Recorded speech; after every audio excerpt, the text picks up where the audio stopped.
Spoiler warning! Spoiler warning! Spoiler warning!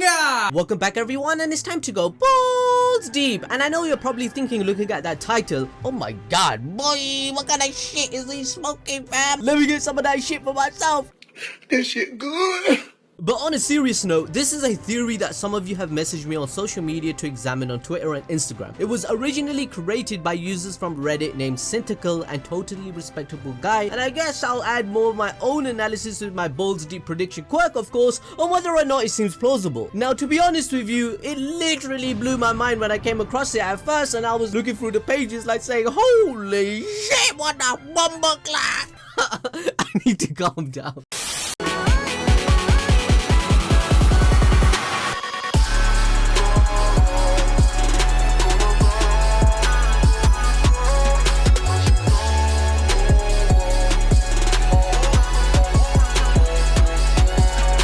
I'll explain all the arguments for this theory, explaining how it's possible, as well as debunking the arguments later on, giving my own input on the matter. Let me know what you guys think at the end of the video with your own conclusion. Oh, wait, you already have, huh? Oh my god, you're already commenting. What am I saying? You already commented. This theory's fucking stupid, I know.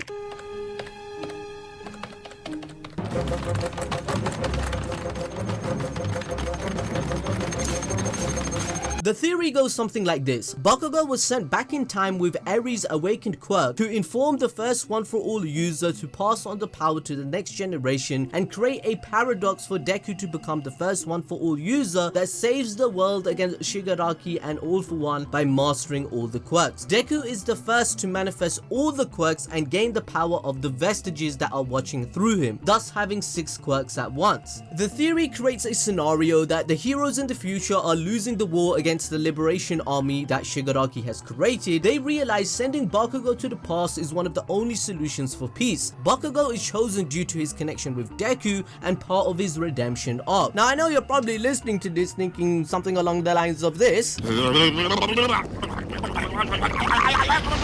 What did you say?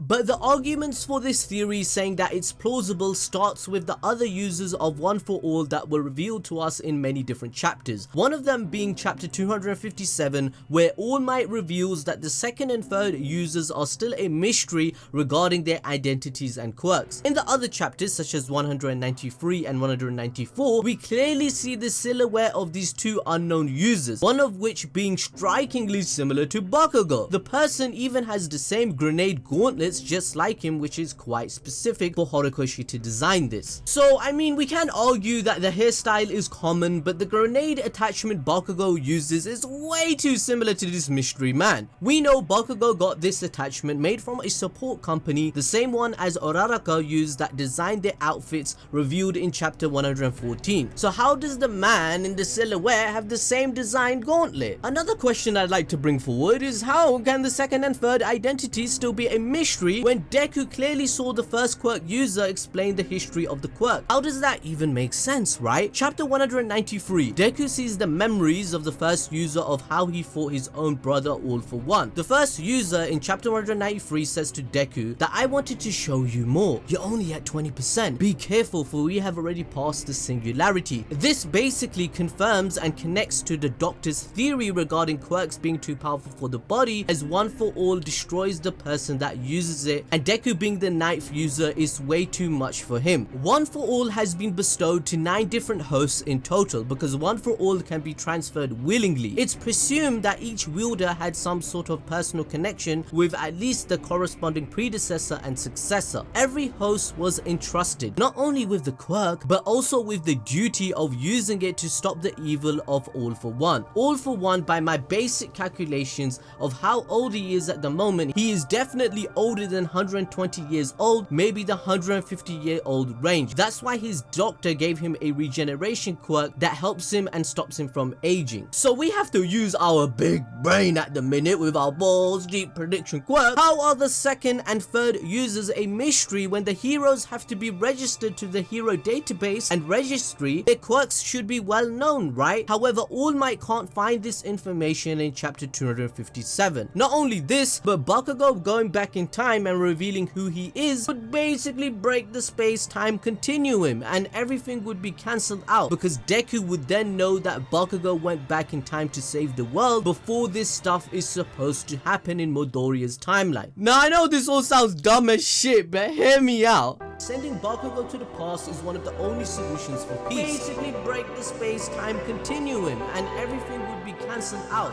We clearly see the silhouette of these two unknown users, one of which being strikingly similar to Bakugo. The second point that glues this whole theory together is Eri's power. It argues that through Eri's quirk training, she will be able to awaken her quirk just like the others have in the manga, such as Twice. Twice has become utterly broken and the biggest threat in the war against heroes, as Hawks mentioned. If you want to know more about the war Shigaraki is starting, the link will be in the pinned comment below. So, as we know, the awakening of one's quirk boosts the person's power tremendously, to the point where Eri could unlock the ability to send people back in time. We know for a fact that Aizawa mentioned Eri has started her quirk training in chapter 257. Her quirk training is quite difficult to do because it only works on human beings. Another question you have to think about is why Horikoshi, the creator of My Hero Academia, specifically mentioned that Eri's quirk revolves around the rewind of time itself. He could have easily written her quirk and character to simply erase the quirks for the overhaul arc to make sense, but this is because he has a plan for her in the narrative, such as bringing Midoriya's quirk back, All Might back to his healed state, or anything else. Every time I Watch man, I have some good theory. By the way guys, please can you smash that like button just like All Might smashes all his opponents into obliteration. Please join the ABD community by hitting the notification bell, because we do My Hero Academia videos on a weekly basis. I would love to have your support and I appreciate everything that you have done for us and how you are changing our lives. The third point to the theory is regarding All For One's brother, who was the first user of the One For All quirk. If you have forgotten the story, let me quickly remind you. We were all told that All For One forcibly gave his seemingly quirkless younger brother a quirk that allowed him to stockpile power within his body. However, unknown to either of them, the younger brother already had a quirk with no power other than that it could be transferred to another person, right? Quite useless. The transference quirk that he had and the power stockpiling quirk, they merged together into one, and that formed One For All. The time travel theory argues the fact that the first user of One For All could not have known to transfer the power to others without help from a person who knows how it works and that he has it. Bakugo is one of the few people who would know this information, and this fits perfectly with his order in One For All vestiges being the second user. Bakugo is the one and only person in the story that possesses full knowledge regarding the quirk and how it is transferred, right? However, to rebuttal this argument that All For One's brother could not have known to start the cycle of vestiges due to the quirk's power, we can say, hold up, Bark, did Stain know that he should lick someone's blood, fam, to immobilize them? How did Torga know that she should inject someone's blood to discover her copy quirk? So the first user could also just discover this ability due to other plot convenience. On the other hand, going back to the point that Bakugo was sent back in time, we need to consider future Deku narrating the show. Future Deku is the person that has told us that he is the #1 hero in the future, like him saying it right now. Deku always refers to Bakugo in a special manner whenever he speaks about him from the future, such as in chapter 1, Deku states in his narration, there were any number of reasons, but at that moment, and then it cuts to him saying, you looked like you needed saving. This happens again in their fight during chapter 119 to 121. At the end of the day, future Deku clearly knows of events that haven't happened yet, so there's no certainty that Deku is just talking to us, the audience, or it's something more. But what I find interesting is that Deku says in this fight that they already went through high school together, and he's talking in a manner where Bakugo has departed or is not around anymore. Deku says, we have never talked about how we felt until that point that they fought. Maybe he is giving a speech to somebody, because in recent chapters such as chapter 257, Deku is getting really excited that his relationship with Bakugo is developing, where they can open up about their feelings and be a bit you know what I'm saying. To further this point, in chapter 121 and many others, Deku says, And so All Might spoke with Kachan about the power passed on from generation to generation to fight against evil, the power that allowed him to become the #1 hero and symbol of peace. In the latter interpretation of thinking Deku is not speaking to the viewers but it's future Deku, why would future Deku be talking like this throughout the story, as if everyone knows who Kachan is and who the characters are, as well as the person listening, they must know what One for All is for this to make sense. Another thing that points towards this time travel mission for Bakugo is how the narrative is unfolding in the manga. The villains just set up a trap for the heroes in chapter 260, on top of having twice his abilities, 100,000 members in the army, and Shigaraki being the most powerful than All for One himself. All for One is also gonna escape prison one day, and I don't see how they can win without losses or a resistance army forming a dystopian future. This could be possible in the theory. So just hear me out for a second, because this relates to my point and perspective. Having the main character narrate their story has been done multiple times in other media, so depending on what direction Horikoshi takes, once we catch up to the present, it can be Midoriya within a scene of something major happening. When it comes to the characters narrating their life, what is the most standout factor that comes into your mind throughout your history of watching media, anime or movies? Now let me name a few stories that have narration for you. Tidus from Final Fantasy X, or Tidus however you want to pronounce it, Zack Fair from Final Fantasy VII, Terminator 2 has Sarah Connor, Boruto is a future story, Rorschach from Watchmen, Tyler Durden from Fight Club. What do all these people have in common? Well, they all lead into the present scene into something really tragic happening. Moving on to the fourth point to this theory, it's kind of a spoiler for the new movie that was recently released, so if you don't mind, then 3, 2, 1.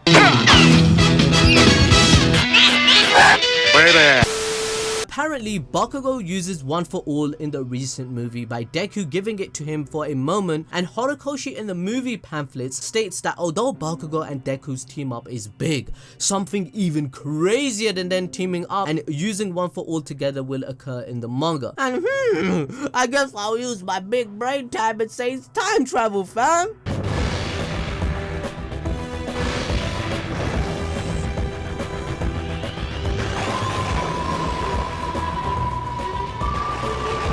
Traveling back in time could serve as part of Bakugo's so-called redemption arc that he needs, which is also something the creator of the manga has referred to himself. In an interview, he stated that I feel like readers were able to forgive Bakugo, if only a little at that moment. Although he hasn't been pardoned just yet, he still needs to apologize to Deku for what he's done in his life. So Horikoshi is basically saying that Bakugo hasn't redeemed himself yet and he still has a long way to go. And what better way to redeem himself than to save everyone by going back in time and being the one that helps Deku master his quirk. Not only this, but him going back in time would also be sort of a payback to Midoriya, because of all the times Deku has saved his life in a situation, from when they were kids and Midoriya jumped down to the river to see if Bakugo was okay, or the time when the slug dude got Bakugo and Midoriya jumped to save him without even thinking. This had a major impact on Bakugo as a character who believed that Deku looked down on him and he regarded Midoriya as nothing more than trash. This guy that he considered as trash was showing him more heroism. We as a fanbase can see that Bakugo has started to respect Deku as his rival. Eventually he must apologize for the years of mistreatment he inflicted on him, so what better way to surpass Deku's heroism than to travel back in time to save everyone, since Bakugo is so arrogant and always wants to one-up him anyway. Moving on to the sixth point people make to this theory is that Horikoshi's biggest inspiration is American comic books, which feature some pretty goddamn complex and straight up confusing time travel and alternative universe shenanigans. Not only this, but My Hero Academia partnered with Endgame last year for advertising, and what happened in Endgame? They time traveled, of course, and this also supports the theory of the heroes losing the war, just like the Avengers lose to Thanos in Infinity War, then in Endgame they come out on top using time travel. Anyway guys, that's the whole theory. That was 6 points that people have brought up over and over again, saying Bakugo is gonna time travel. This is a theory that the fan base either hates or loves. They're like, oh, what is this shit, bruh? And some people are like, let me smoke some of that good shit as well, because this theory's blew my mind. So let me know what you think in the comment section below. Again, I am 50-50 with this. I'm right bang in the middle. I don't know if this is gonna come true, but this is gonna be freaking crazy if it does. It's gonna be mind-blowing and has to be executed correctly. Anyway guys, thanks for joining me as always to go balls deep. Follow me on Twitter or Instagram